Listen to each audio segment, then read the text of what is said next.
Our intuition is a really powerful tool that has really not been something that we've been taught or trained to use. We've been very much taught to rely on our five physical senses, to live in the land of logic. When we're kids, it's one of the first things we learn. Where's your eyes? Where's your ears? Where's your nose? Where's your mouth? We get those five physical senses, and of course those are very important as we navigate our world. But we have 6 powerful mental faculties that they're invisible. They're not something that is quite as tangible. So typically we don't use them as much. But when we learn to harness those mental faculties, it can really help us take these quantum leaps inside our lives and take those fast. Today, we're focused on one of those mental faculties, which is our intuition, that gut feeling. I like to call it our internal GPS system that is always available to us. And I'm sure you can think of times where you have not listened to that little voice, that nudge, that gut feeling, only later to have said, oh, I knew better. I had a feeling about that. That's our intuition. That's our gut feeling. So how do you harness that intuition so you can rely on it more and more and more? Thomas Edison, he used to call it entering the land of solution, where he would pose a question. He would ask a question to that infinite mind, to that intuition, and he would sit in a rocking chair and he would rock back and forth with a rock in his hand over top of a tin bucket. He didn't want to fall asleep, but the idea was really to get into more of a meditative state. He knew this idea that we can't have a question that doesn't have an answer. Think about that for a second. There's no question that you could ask that doesn't have an answer. There's no problem that we can have that doesn't have a solution.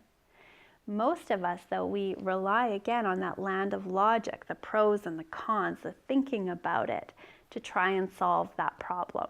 So Edison, he would rock in the chair, he would enter into that, what he would call the land of solution. He would ask a question, and then he would write down any idea that would come to him. He said that I never met a piece of paper I didn't like. So one of the ways to harness that intuition, to start to rely on that gut feeling, is to know that it will speak to you in a way that you understand. Sometimes it's through imagery, sometimes it's through an idea. It can be that gut feeling, maybe in a dream. It can show up in something you hear on the radio. You'll drive past a billboard and you'll see something a little bit differently. Those messages are always there and always available to us. It's our willingness to listen. So to harness your intuition, start asking questions.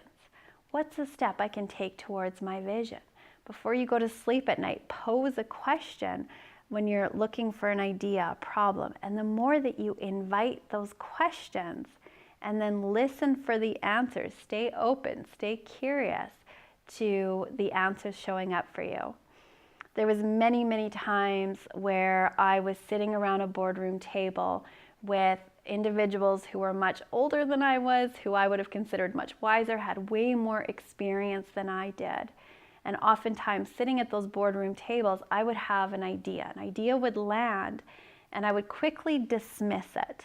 I would say, well, if that was a good idea, surely one of them would have thought about it. And I would dismiss those ideas. Looking back on it, I can see that that was my intuition speaking to me. Those were the ideas that were coming to me. And as I've learned to listen to that voice more and more and more, it's been a powerful guidance system in my life. So if up until now you've been trained to ignore that, you live more in that land of the logic, thinking about things, the pros and the cons list, and you want to really harness that power that you have within you, start with the little questions. Should I bring that umbrella today? Should I pack the extra sweater? When you have the idea and there's the logical mind wants to quickly dismiss it, just start paying attention and follow those little nudges. And as you follow those little nudges, that voice will become louder and louder and louder because you're becoming more willing to listen to it. So our intuition is just one of 6 mental faculties. If you would love to learn how to harness all 6 of those and explore those, I have a powerful video series that unpacks each one of those faculties and shows you how you can apply it into your life to take a quantum leap. Follow the links below to have access to that video series so you can really harness those mental faculties and watch what happens inside your life. I am passionate about you living a life you love. Here is to your success.